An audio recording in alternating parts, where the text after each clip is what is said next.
So we get a help desk support ticket. And #X200B. VP of the TPS division, I can't use my new computer, I'm allergic to it or something. And #X200B. Yuha. Q skeptical face /. And #X200B. I go and look and see what she's been issued. It's her second day with her new computer. It's a take-home laptop that's about 6 months old. And #X200B. It's a Dell Inspiron with a 15.x-inch display. And #X200B. I go down to her desk to try to get the real story, and this poor girl looks like she just tried to snort lines of pet dander off crazy cat lady sofa. Her makeup makes me feel sorry for her, wastebasket filled to the brim with tissues, but like a trooper we was trying, and failing, to power through her day. I flip the computer upside down and give it a good diagnostic whack, and orange, blonde hairs start coming out. And #X200B. Well, VP of TPS, I'm guessing you're allergic to cats. And #X200B. Yeah. And #X200B. You are in fact allergic to the previous user's critters, and there's a whole mess of fuzz contaminating this thing. I'll pull something else off the spares pile. Looks like no one bothered cleaning this up when it went back into circulation, I'm sorry. And #X200B. I got it directly from someone else, they said it was working just fine. And #X200B. /facepalm/. And #X200B. Why don't you take a breather and get cleaned up, and I'll bring you up something that I know was cleaned properly. And #X200B. Yes. I got to spend my morning decatting a laptop. And #X200B. You never stop seeing new things. Today it was someone allergic to her laptop.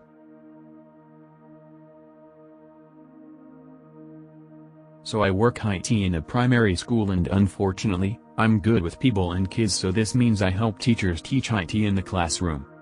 Currently we've been coding Minecraft skins. As you can probably imagine, for the kids this is the best thing since sliced bread. They are super excited. Already when I go into the classroom I have an advantage over the other teachers. I teach computers, so already the kids, no matter who they are excited and pay extra attention when on the computer. As you could imagine, when I said we're gonna learn to code Minecraft skins from scratch, I blew their minds. So we make our skins and save our PNG files, start coding a few JSON files when it occurs to me that this is a great chance to show the kids the joys of Ctrl+S, which we all know is the most amazing, wonderful thing to learn. I've got my computer connected to the TV in the room and show the kids what we are coding. As I always do when we are done with something, I ask the kids, and what do I do next? What's the most important thing we do at the end of anything? A few answers later and they remember the answer is saving. Okay, guys, I''m.m.a. Show you a trick. So, see this asterisk next to where our file lies at the top of the screen? Yeah, yet nah, miss, you mean the star?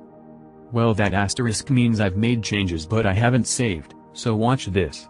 In a second I'm gonna press Ctrl+S to save, and you will all notice the asterisk disappears. I then press Ctrl+S. Dot. Dot. Then. Dot. Dot. The asterisk disappears. And then, legitimately, the class erupted into applause. I have no idea why they decided the asterisk disappearing required a bigger applause than importing a Minecraft skin. But here we are. So at this point, we've made our skin, they've done some coding, we even did a Minecraft scavenger hunt the week before, but never, not once has anything I've taught the kids resulted in a full-on, proper, not prompted, round of applause. We've done green screens, 3D printing and every other cool thing you could imagine doing with kids. But no, not one of those cool things ever got me a round of applause from those kids. No, the first thing in 8 years of doing this to get me a legit round of applause was showing the kids an asterisk disappearing when I press Ctrl+S. So from now on, no more fun things, we're teaching all the kids Ctrl+S.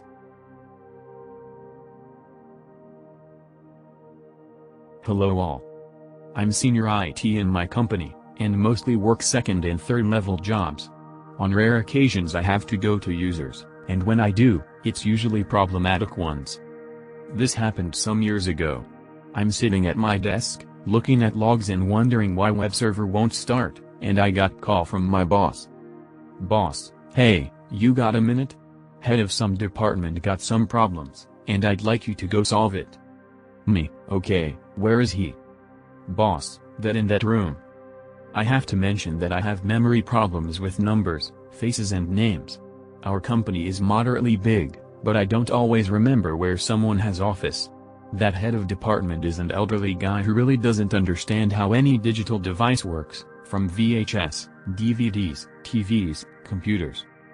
I guess you know that kind of people. Me, do I contact him or his secretary? Boss, secretary. So I went there, and greeted the secretary, blonde woman a bit older than I am. I told her that I got the call, and asked her what seems to be the problem. Secretary, so he, head of department, got this USB drive as a gift, but when he connects it to computer with the cable, it doesn't show at all. It could be that it needs administrator rights to be installed. Me, it's unusual for USB drives to ask for administrator rights to be installed, but I will see what happened. Could be dead on arrival, but can't tell for sure until I test it. Could you give it to me? Secretary gives me the cardboard box. Here it is. I opened the box, and got angry at the second I inspected what's in it. But kept my cool, adding a bit of poison to my tone. Me, ma'am, you called my boss to send someone to help you with this? This is not USB drive, it's not IT equipment at all. Secretary, it's not? But it connects to the computer. Me, yes, for charging purposes. This is portable nose hair trimmer. Please don't call IT for things like that. I'm going back to my room as I have more important things to solve. And you tell your boss to read the manual. Got a special case today. English is not my first language, but I will do my best. I was requested to call a customer because his notebook won't boot anymore. This can have multiple reasons, but I kinda already knew what it was. Sometimes, when a notebook enters sleep mode, the user has a hard time waking it up again. This gets even wilder when the notebook gets stuck at a certain process and then enters sleep mode, because waking it up will just end up at the stuck situation again. Also, it is an HP notebook and I had a few cases in the past where it just won't boot. Both cases are easy enough to fix though. Just disconnect everything, hold down power button for like 20 seconds, then boot again normally. Now that the explanation is out of the way, let's get to the call. My colleague warned me that this customer is difficult, but I had no idea. It went pretty well at first. I asked for the model, which is written at the bottom of the device. His eyes aren't the best anymore, but he could tell me fragments of the model name and that was enough. So with a picture of the device in question, I asked him a little bit about the problem and then to disconnect everything and hold the power button down for 20 seconds. This went perfectly and the PC was booting again. He then told me that his external monitor wasn't /T showing anything. Now this is where the fun begins. I first asked him to check the direct connection between his laptop and the monitor. That seemed to be okay. I then asked him to press the power button of the monitor. After a quick explanation where that said button is located, he told me that nothing happens. I then asked where the power cord of the monitor is leading to. He told me it was connected to his Fritzbox. Now I knew that was certainly not the case, but after a few retries and different phrasing of my questions, we were still stuck. So I told him to log into his laptop. Maybe I can use the camera to check the situation. After explaining to him how to bypass the Windows 10 screensaver to get to the login and telling him how to confirm the entered password, took a while until he found the enter key. The laptop returned wrong password. I then checked the documentation for further infos about this customer. Normally we don't have private customers, so I was not sure if there was any documentation at all, but lucky me found the ID for the remote access. I connected to his device, entered the password for him. It was his last name and he misspelled it. Age really does a number on you, and checked the connectivity to the monitor. Monitor showed up, but no signal. That just confirmed that it wasn't powered. I then noticed that the notebook wasn't powered either, so I tried to get him to follow the power cord of the notebook. That went smooth after I showed him a picture of it in his browser. The cord led to a multi-socket with a rocker switch. I asked him to press the switch twice and check the power icon of the laptop. Nothing changed. So I asked him to follow the power cord of the multi-socket and behold, it was connected to itself. After getting him to plug it into a wall socket, everything worked fine. I feel really sorry for customers like this. They aren't stupid or something, just old and unfamiliar with technology. On that note, look after your parents, grandparents. I know that is almost always a chore, but don't underestimate them. My friends told me how they teach their grandparents to use a smartphone, WhatsApp, etc., and since then they are using it just as good as any other person. Hopefully you enjoy the read. I take cases like this with a smile, and the heartfelt thank you at the end makes it all worthwhile.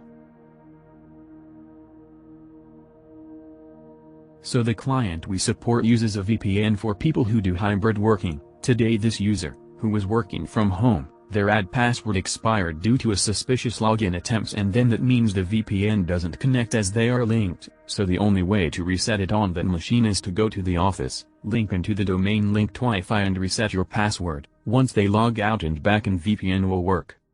The call. User, I need my login password reset, I can't log on. Me, after going through diagnostics, troubleshooting, find out the ad password was reset due to a security risk from suspicious login activity, meaning the credentials on the VPN are out of sync with the ad and won't let the user connect to the domain via the VPN to refresh it. We can't reset the VPN credentials while it's out of sync with the ad, because if we do, it breaks the MFA that it also uses and causes a bunch of issues. You need to go to the office, connect to the Wi-Fi, log in and reset it there to reset your expired password. User, that's 30 miles away. I'm working from home today. Well, that's the security policy. You can't log in from home or use the VPN to log in if your password has expired and the account has been locked. Also explained the suspicious login attempts, which is why it was reset. User, in an angry tone, fine. 20 minutes later, user calls back. User, yeah, the last person told me I need to drive to the office to reset my login, blah blah blah, I want to speak to a manager.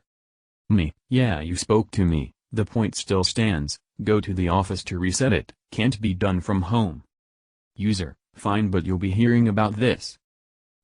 Have a good day, ma'am.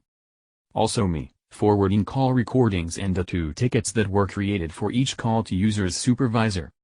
It's not a constant issue, only happened to users if the account's login was flagged by security for suspicious activity, their MFA breaks, or if they've been away from the office for too long and the domain disconnects. They are looking into always-on VPN linked to the ad login for the laptop as soon as it boots up, but for the moment that's on the lowest list of priorities. Cut out a lot of swearing and useless arguments they tried, otherwise this would have been a novel. Rule of thumb, never argue with the guys who tell you how the IT policy or procedure works. Side note, got dyslexia, so sorry if some words are not correct in terms of grammar. Glad I'm in tech support and not a lawyer, haha.